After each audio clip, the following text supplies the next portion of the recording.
Hermanos, vamos a leer la palabra del Señor, Primera de Tesalonicenses, capítulo 1, versículos 2 al 10. Primera de Tesalonicenses, capítulo 1, versículos 2 al 10. Un texto muy pequeño, pero que pues va a darnos el pie para el tema de esta noche. Primera de Tesalonicenses 1, del 2 al 10, dice la palabra del Señor: Damos siempre gracias a Dios por todos vosotros, haciendo memoria de vosotros en nuestras oraciones, acordándonos sin cesar delante del Dios y Padre nuestro de la obra de vuestra fe, del trabajo de vuestro amor y de vuestra constancia en la esperanza en nuestro Señor Jesucristo.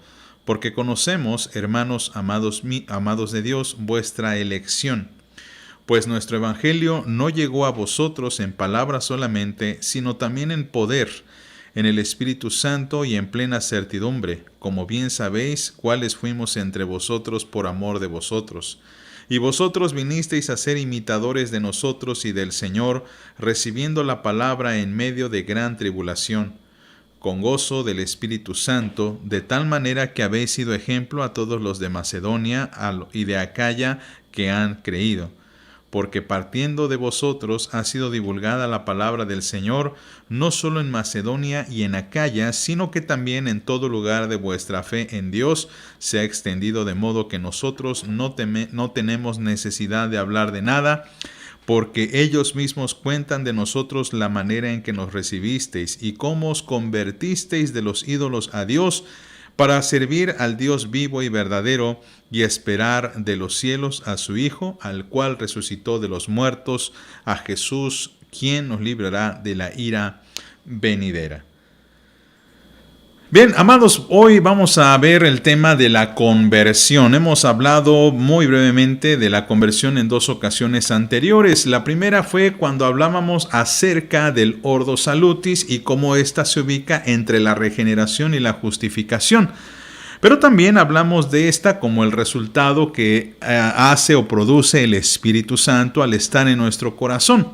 Por eso, para nosotros es muy común hablar de convertir o de convertirse. En nuestro diálogo cotidiano usamos esta palabra para hablar precisamente de esta acción, hablar acerca de que nosotros fuimos convertidos o que nos convertimos a Cristo, en el que nosotros ahora ya no somos como antes. Y esta obra del Espíritu Santo es producida una vez que nos ha regenerado el Señor.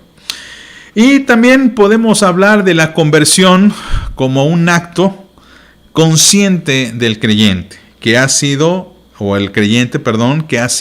regenerado. Conforme vayamos avanzando, nos vamos a dar cuenta que la conversión en realidad es un acto consciente del creyente. El autor Gerald Niehaus va a decir que esta es una manera externa en la que se demuestra o evidencia que la persona ha nacido verdaderamente.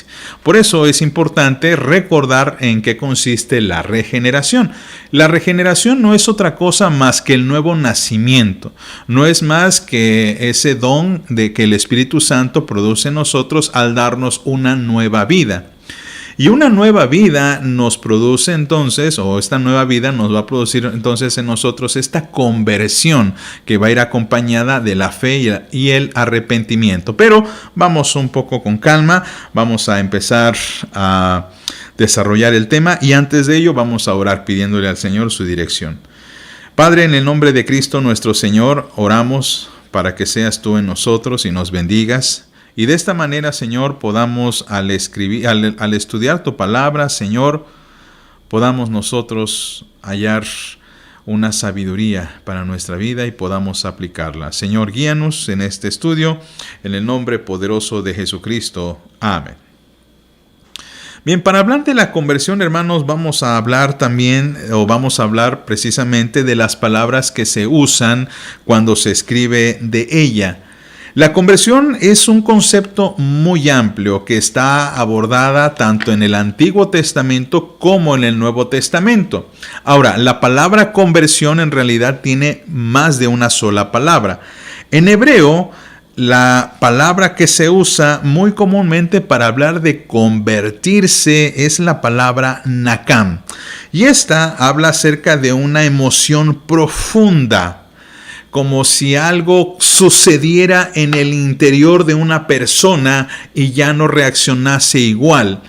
Esta palabra nakam tiene que ver con un profundo cambio de sentir, a veces de agrado, a veces de placer, de repugnancia o tristeza. Es como cuando uno, digamos, está en una situación cotidiana y de repente se encuentra con algo que de repente cambia su manera de sentir o su manera o sus sentimientos o sus emociones, le produce de repente miedo o de repente le produce alegría o de repente le produce tristeza. Y esta palabra se utiliza mucho cuando se señala algunos cambios en Dios. Aquí tenemos que ser muy cuidadosos, amados, porque la Biblia, cuando habla de Dios, en muchas ocasiones usa antropomorfismos. Esto ya lo hemos dicho en otras ocasiones. ¿Qué es un antropomorfismo? Un antropomorfismo es una forma de hablar o una forma de decir acerca de Dios como si tuviera algunas emociones o algunas expresiones humanas. Esto es muy importante que lo entendamos porque a Dios nosotros lo entendemos con base a lo que nosotros entendemos de Él. Y aunque hay cosas que pues a Dios no se le puede entender al 100%, a Dios no podemos, amados míos, comprenderlo al 100%. Entonces, la manera en cómo el hombre comprende o trata de comprender a Dios es atribuyéndole a Dios algunas emociones humanas. Por esa razón, o algunas acciones humanas, por esa razón se habla de la mano de Dios, de los ojos de Dios, del rostro de Dios. Pero la Biblia dice que Dios es espíritu. Por lo tanto, Dios no tiene manos, Dios no tiene ojos, Dios no tiene rostro. Pero nos expresamos así para darnos a entender o para comunicar la idea de que nosotros, o de que Dios, mejor dicho, nos cobija, por ejemplo, como si tuviera manos, que Dios nos ve como si tuviera ojos, que podemos buscarlo como si tuviera rostro. En el mismo sentido, se usa la palabra nakam para hablar acerca de un arrepentimiento de Dios. Por ejemplo, Génesis capítulo 6, versículo 6 nos dice: y se arrepintió Jehová de haber hecho hombres en la tierra y le dolió en su corazón. Esta expresión de arrepintió es la palabra nakam. Y nuevamente tenemos que ser cuidadosos porque leemos en Deuteronomio que, por ejemplo, Dios no es hombre para que mienta, ni hijo de hombre para que se arrepienta. Hay gente que cuando encuentra este pasaje y encuentra este otro en Génesis, dice, ¿ves? La Biblia se contradice, porque aquí dice que Dios se arrepintió y aquí me dice que Dios no se arrepiente. ¿Cuál dice la verdad? Bien, esto es debido al antropomorfismo que explicaba hace un momento. No es que Dios se haya arrepentido, es una forma en la que el escritor escribe o relata un evento que nos parece a nosotros como si Dios hubiera procedido de esta manera. Pero por eso se emplea la palabra nakam. Otro texto, Éxodo capítulo 22, versículo 14, dice lo siguiente: entonces Jehová se arrepintió del mal que dijo que había de hacer a su pueblo. Aquí otra vez tenemos esta expresión de se arrepintió del mal. Hay que tener mucho cuidado. Ahora, no es la única palabra, como dije anteriormente, para hablar del arrepentimiento o de la conversión. Otra palabra común es shub, así como se lee. Me parece que escogí muy mal las letras, no sé si las logren ver, pero bueno, pues si no lo corregimos en otra ocasión. Pero la palabra shub significa volverse, regresar, dar la vuelta, y se aplica más a una acción o una resolución que no se deriva tanto de una emoción. Es decir, como decíamos, la palabra nakam es un cambio, pero en el corazón, un cambio en los sentimientos, en el sentir, en las emociones. Pero Shub habla más de un cambio, pero de dirección, un cambio de algo que uno está haciendo y ya no lo hace.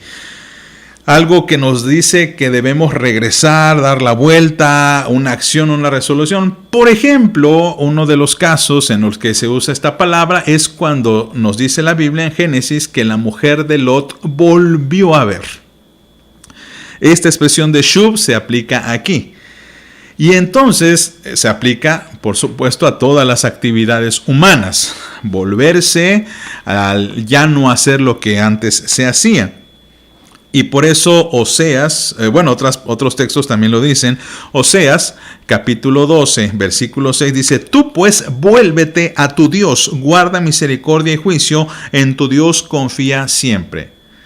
Porque Oseas lo que nos quiere dar a entender es que así como el pueblo ha estado caminando en una dirección y esa dirección se ha alejado de Dios, el profeta dice: ahora regresen a Dios, ahora vuelvan a Dios y dejen lo que están haciendo. Isaías capítulo 9 versículo 13 dice: Pero el pueblo no se convirtió al que lo castigaba, ni buscó a Jehová de los ejércitos. Nuevamente, la palabra que se escribe aquí es Shub, para darnos a entender que el pueblo no cambió de dirección, no dejó de hacer lo que antes hacía.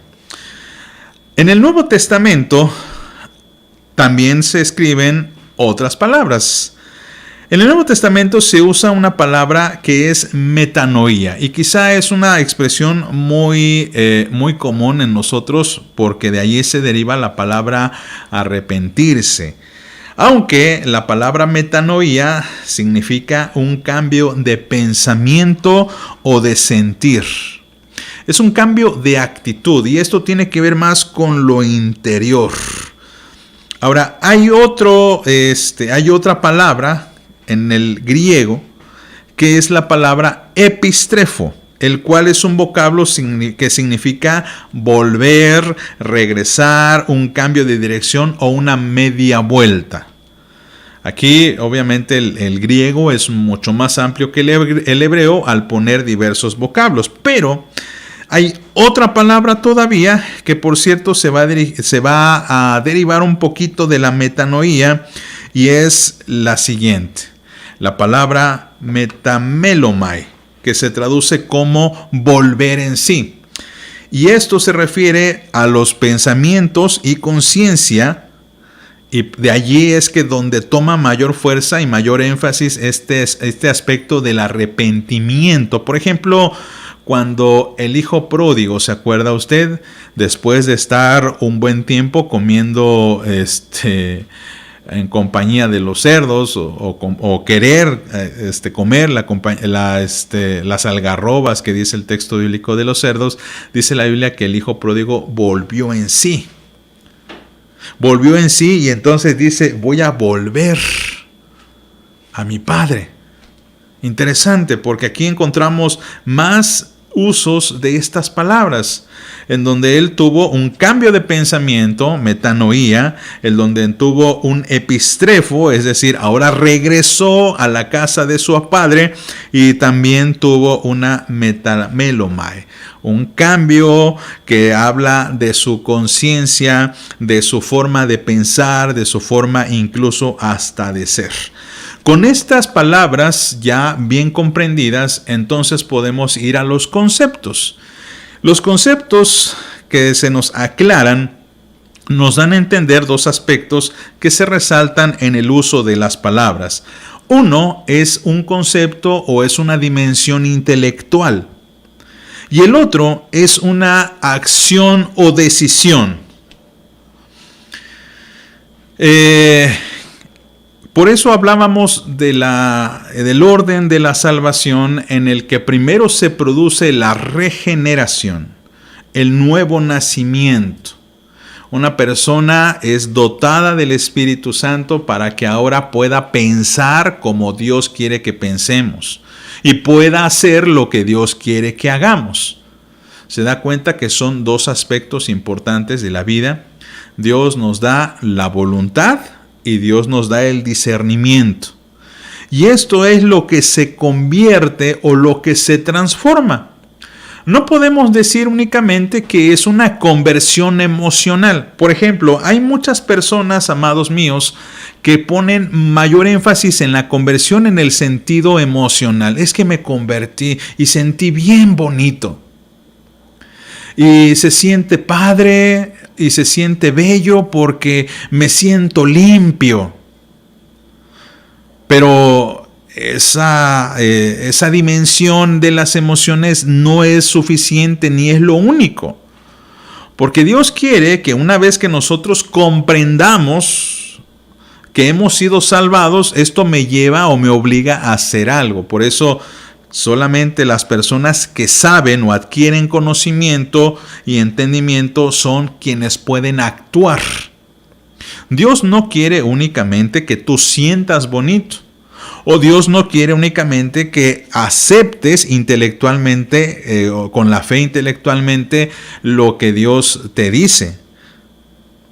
La conversión implica no solamente esto, sino implica algo totalmente radical. Implica una nueva manera de ver las cosas, desde una nueva actitud y una nueva perspectiva.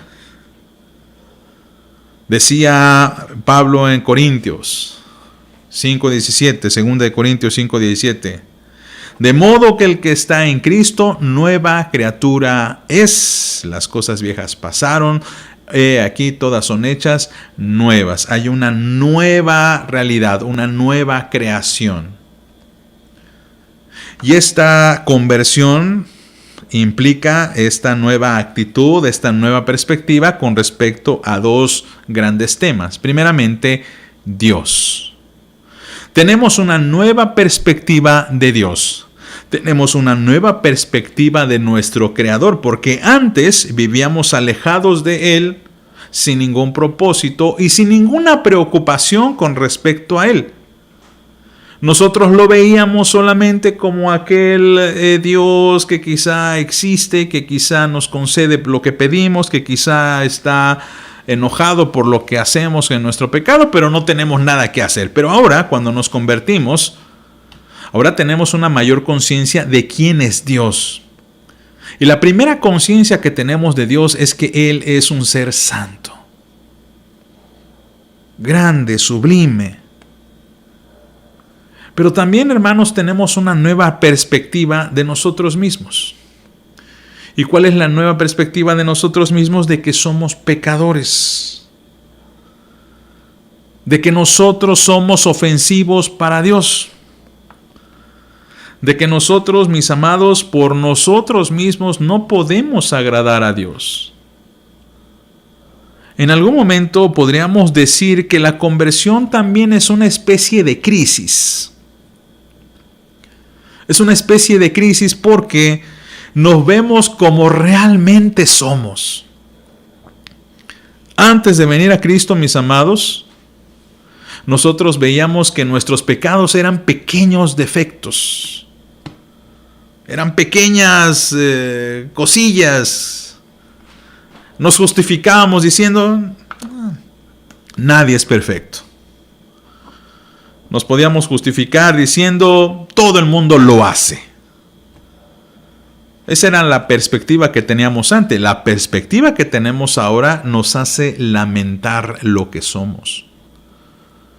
Nos hace vernos tal y cual somos de miserables.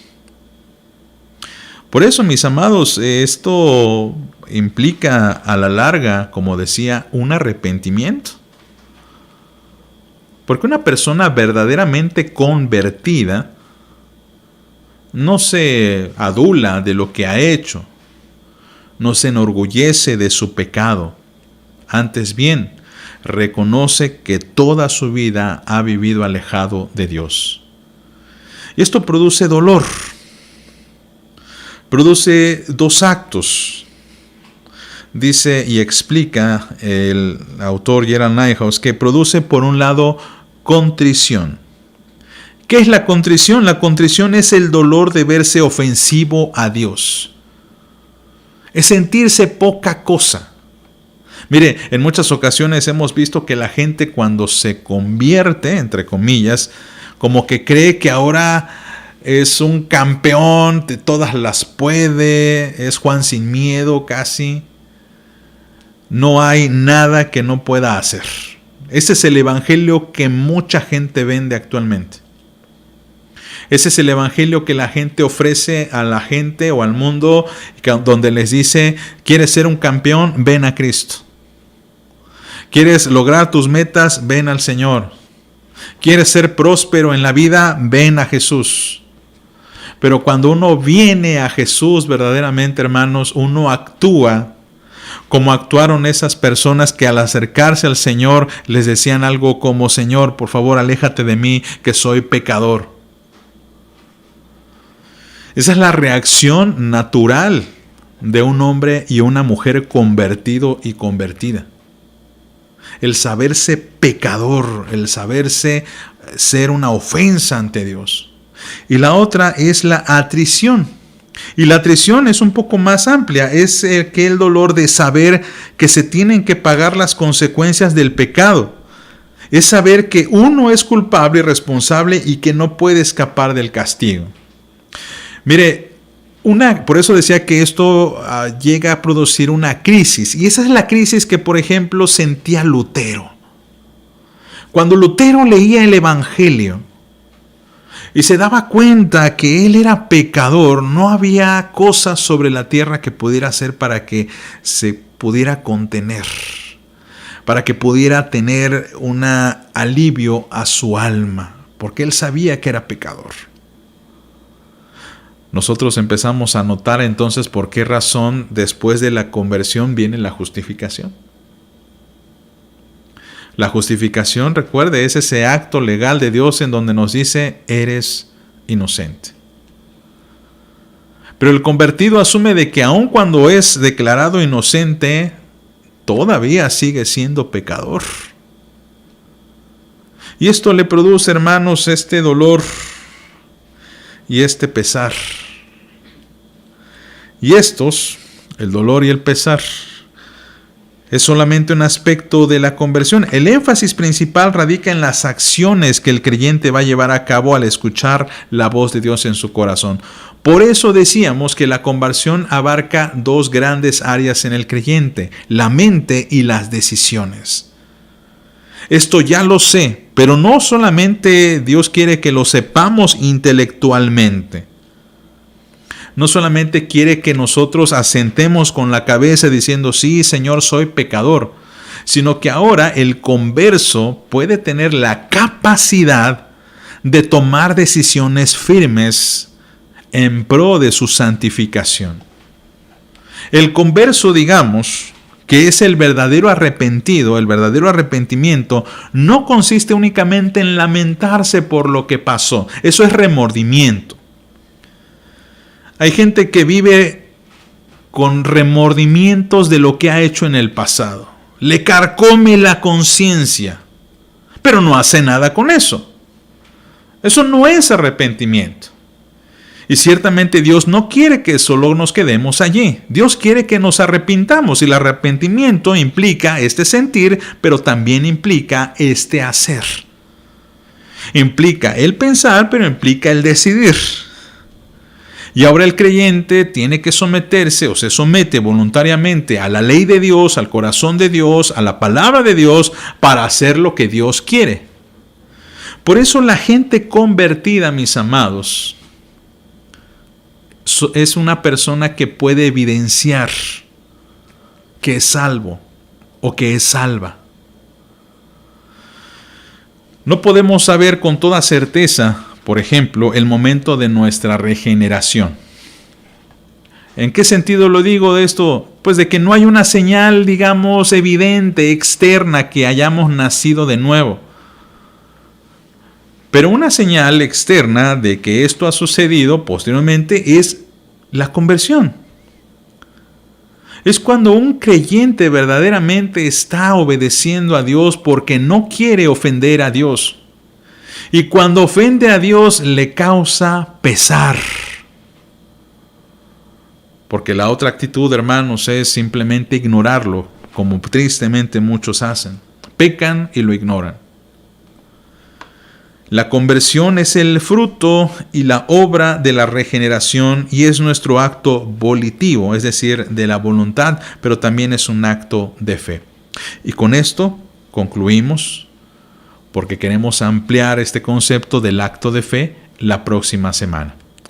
Hermanos, vamos a orar pidiéndole al Señor que nos ayude a tomar las decisiones que Él quiere que tomemos.